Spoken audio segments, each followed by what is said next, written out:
Hi friends అందరికీ ఈ ఆకు చూపిస్తున్నానండి మీ అందరికీ. ఈ ఆకుతో చట్నీ చేసుకుంటారు, పప్పు చేసుకుంటారు అండ్ పొడి చేసుకుంటారండి.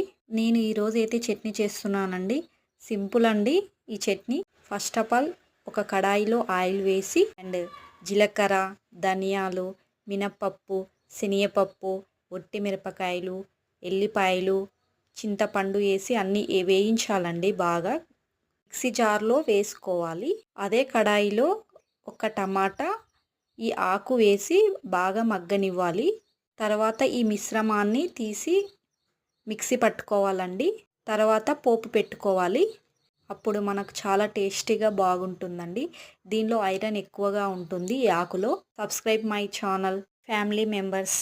ఈ వీడియో నచ్చితే ఒక లైక్ చేయండి ఫ్రెండ్స్.